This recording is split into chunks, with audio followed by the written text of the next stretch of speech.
Nah, untuk sore hari ini mungkin teman-teman merasakan bahwa pasar akhir hari ini cukup sepi ya transaksinya karena sudah mulai libur nih, libur Natal dan juga Tahun Baru.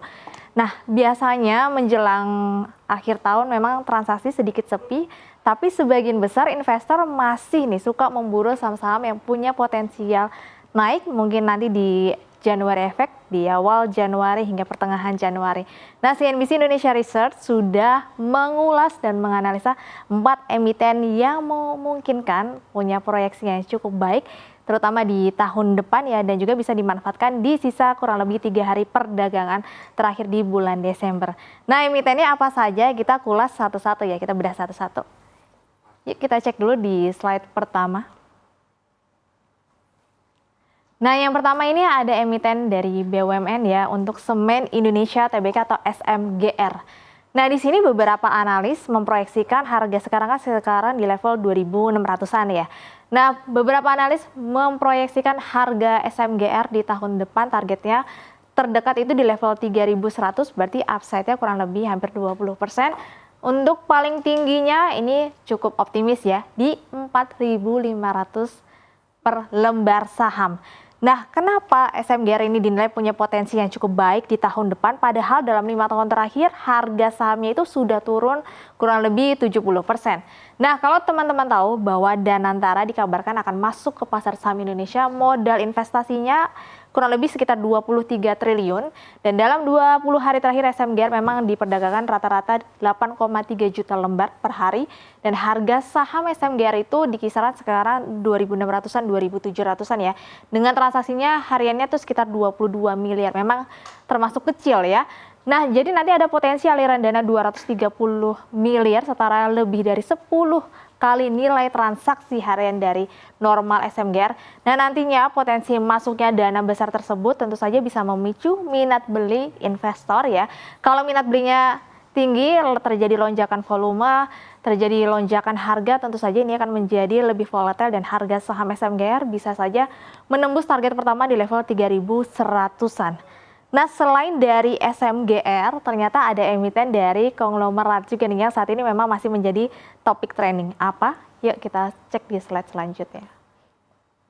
Ya, ini teman-teman pasti udah notice banget ya saham Dewa.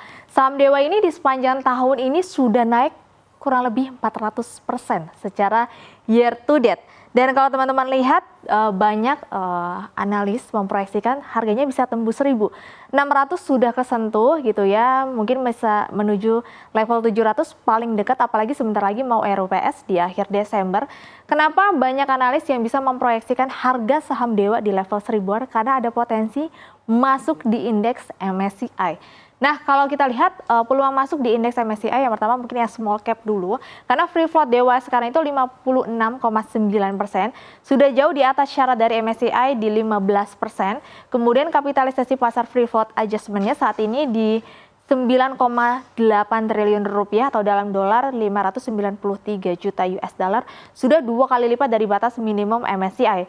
Kemudian harga sahamnya harus mampu ya bertahan di level 190 sampai 200 ya untuk bisa lolos di indeks MSCI di small cap dulu.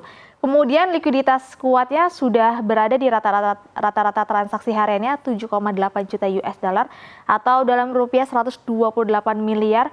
Ini sudah jauh di atas rata-rata MSCI. Nantinya kalau memang masuk di indeks MSCI small cap ada potensi aliran dana sekitar 300 miliar hingga 500 miliar rupiah, terutama dari asing ya. Dan dana MSCI berpotensi juga mendorong re-rating harga saham karena memang bersifat jangka panjang. Nah, nantinya kalau sudah masuk ini ada potensi lagi Dewa bisa naik kelas ke Global Standard Index atau Big Caps. Nah, syaratnya harga sahamnya harus sudah berada di level 1.300, berarti di atas level 1.000 tadi ya. Karena free float-nya itu adjustment-nya sekitar 1,9 miliar US dollar. Likuiditasnya sudah memenuhi syarat Big Cap, maka nanti potensi dana asing bisa masuk lagi, bahkan tadi sempat ratusan miliar ya kalau small cap. Kalau sudah di Big Cap itu kurang lebih potensi dana asingnya di 3 hingga 5 triliun rupiah. Mungkin kita bisa hitung kali ya skenario dari Dewa bagaimana bisa masuk di indeks MSCI di slide berikutnya. Nah, jadi di sini ada skenarionya ya, jika nantinya MSCI Dewa masuk di small cap maupun juga di standar indeks atau yang big cap gitu ya. Untuk target yang pertama di small cap itu harganya 220, sudah lewat. Sekarang Dewa sudah naik di harga 600, untuk di big cap targetnya sekitar 1.300-an. Kemudian target market cap-nya di sini kalau untuk yang small cap itu 554 juta US dollar. Untuk yang big caps-nya nanti di level 3,3 miliar ya US dollar. Kemudian free float-nya ini saat ini kalau untuk yang small cap itu di 56,9%. Big caps juga sudah ya, karena sudah di atas rata-ratanya. Untuk float adjustment-nya ini di 315 juta US dollar. Untuk yang big caps lebih besar ya. Untuk di ADTV-nya, ADTV ini adalah rata-rata volume perdagangan harian ya. Untuk dari small cap-nya, Dewa itu harus menembus 1,5 juta US dollar per harinya. Kalau big caps-nya 2,5 juta US dollar. Untuk di rata-rata perdagangan harian selama 1 tahun, berbeda dengan yang 6 bulan. Kalau untuk yang 1 tahun sebenarnya ternyata sama gitu ya, sekitar 1,5 hingga 2,5 juta US dollar per harinya. Dan nantinya ada potensi dana asingnya itu kurang lebih nilainya cukup fantastis ya. Tadi kalau yang untuk yang Dewa, untuk yang di big caps itu bisa sampai 35 triliun, sementara kalau small cap di 300 hingga 500 miliar rupiah.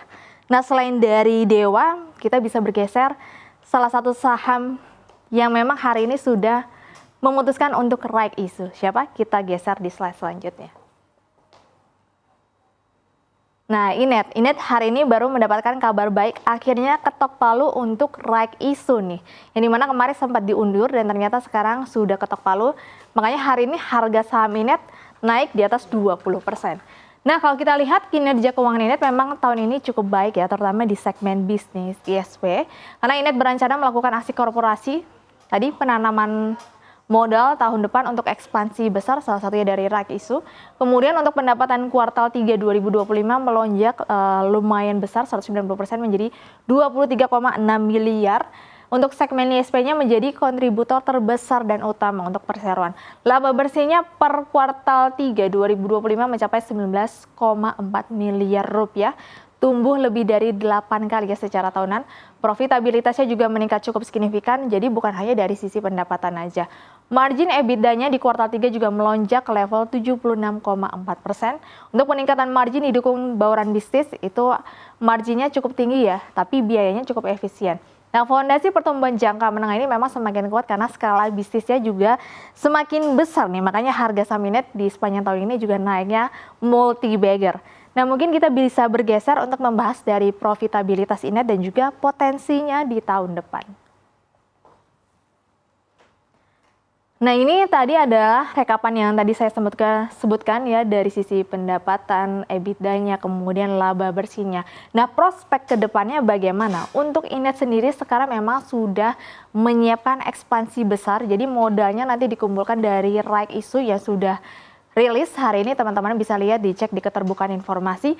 Untuk rencana penerbitan obligasinya sekitar 1 triliun pada tahun depan 2026.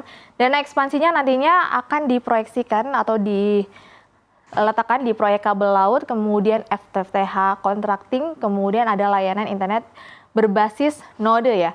Kemudian laba bersihnya diproyeksikan 257 miliar pada 2026. Tumbuhnya ini juga multi-bagger sampai 850%. Untuk laba bersih diproyeksikan 736 miliar pada tahun depannya lagi, 2027, atau tumbuh 185%. Target saham Inet bahkan diproyeksikan sekarang 2 kali lipat dari harga saat ini di level 1.300-an. Harga saham Inet saat ini memang berkisar di level 700-an ya, untuk hari ini di level 800, ternyata sudah naik lagi. Kemudian Inet dinilai sebagai salah satu ISP dengan pertumbuhan yang paling cepat. Sesuai dengan harga sahamnya juga tumbuhnya lumayan cepat, tapi ada resikonya di mana kalau eksekusi ekspansi dan juga dinamika permintaan pasar sudah mulai turun, ini juga bisa berefek terhadap kinerja dari perseroan. Nah, selain Inet, saham terakhir ada di pertambangan emas. Apa? Kita slide selanjutnya. Ya, sahamnya adalah Arci ya. Jadi Arci ini adalah salah satu bisnis emas yang memang kenaikan harga sahamnya juga paling multi bagger ya dibandingkan dengan yang lainnya. Kalau kita lihat data hingga kuartal 3 atau September 2025 ini sudah dikonversi dalam rupiah, pendapatannya sampai 5,4 triliun, tumbuhnya 58%. Laba bersihnya 1,15 triliun atau tumbuhnya 1.900%. Nah, lantas bagaimana nih dengan prospek ke depannya? Kalau kita lihat memang keuangan ini cukup baik ya, karena sebelumnya Archie sempat rugi, sekarang sudah mampu cetak laba. Untuk prospek kedepannya, emiten emas Archie diperkirakan akan tetap kuat ya, karena diproyeksikan harga emas tahun depan bisa tembus 5.000 US dollar per troy ounce. Kemudian dampak biaya ekspor itu relatif kecil, karena kalau kita ketahui itu kan untuk ekspor, sementara Archie itu lebih banyak ke lokal, itu 88% penjualannya adalah ke pasar domestik. Untuk potensi katalis positif dari peluang masuk di indeks FunEx Gold Miners. Jadi memang untuk di MSCI belum, tapi memang ada di indeks FunEx Gold Miner. Kemudian untuk inklusi indeks berpotensi menarik aliran dana institusi global yang cukup pasif. Nah, Archie juga memenuhi kriteria indeks free float-nya sudah kurang lebih 15% dan likuiditasnya juga sudah cukup baik. Masuk indeks tentu saja dapat meningkatkan permintaan harga sahamnya, likuiditas dan juga visibilitas secara global. Nah, Archie melakukan juga diversifikasi bisnis ke energi terbarukan ya, jadi bukan cuma emas saja saat ini. Kemudian juga terlibat dalam proyek geothermal oleh PT Tokatindung Geothermal bersama dengan Ormat. Dan yang terbaru ada proyek panas bumi 40 MW di Sulawesi Utara dan juga berstatus proyek strategis nasional. Jadi bisnisnya sudah mulai ekspansi. Nah, mungkin di sini saya akan kasih gambaran dari inti semua 4 emiten ini, kita cek di slide selanjutnya. Biar teman-teman ada gambaran nih bagaimana proyeksi dari 4 emiten di tahun depan. Yang pertama SMGR tadi ya. Jadi karena tadi ada potensi dari uang Danantara, potensi akumulasi dari Danantara dengan dana jumbo yang bisa memicu lonjakan volume dan juga volatilitas harga saham dari SMGR. Nah, valuasinya memang masih murah, tapi masih koreksi cukup tajam ya, 70% dalam 5 tahun terakhir. Likuiditas hariannya masih terbatas untuk saat ini, sehingga memang aliran dananya punya potensi cukup besar ya, karena memang sekarang aliran dananya rata-rata hanya 20 miliar saja per hari. Sementara beda dengan Dewa likuiditasnya sekarang sudah transaksinya sudah ratusan miliar, bahkan sempat triliunan. Peluang besar masuk indeks MSCI Indonesia Small Cap ini dengan free float dan juga likuiditas sudah jauh di atas syarat-syarat dari MSCI. Potensi dana asingnya kalau masuk ke small cap tadi 300 hingga 500 miliar ya. Dan jalur menuju ke global standar index atau yang big caps ini juga membuka peluang inflow-nya bisa sampai triliunan rupiah dalam jangka menengah. Untuk Inet sendiri, lonjakan kinerja keuangan tadi ditopang dari segmen ISPA bermargin tinggi, kemudian juga aksi korporasinya sudah jalan raik isunya, dan juga ada rencana terbit obligasi. Kemudian pertumbuhan dari laba cukup agresif ya, tadi dari tahun 2026 dan juga tahun 2027 memang sejalan dengan ekspansi dari kabel laut dan juga FTTH. Dan terakhir tadi Archie ya, ada potensi masuk di indeks FunEx Gold Miners. Jadi belum ke MSCI, tapi ini cukup besar juga ya untuk menarik dana asing. Dan tentu saja tadi diversifikasi bisnisnya adalah ke energi terbarukan. Jadi sekarang Archie bukan hanya tambang emas saja, sudah ke energi terbarukan, tadi geothermal, panas bumi ya di Sulawesi sudah cukup meluas diversifikasinya. Tapi disclaimer on ya, karena saham-saham tersebut kenaikannya sudah lumayan tajam, kecuali SMGR yang masih turun, tapi untuk Dewa, Inet gitu ya, Archie kenaikannya sudah cukup lumayan, tapi memang ada potensi upside lagi, jadi jangan lupa untuk dianalisa ulang.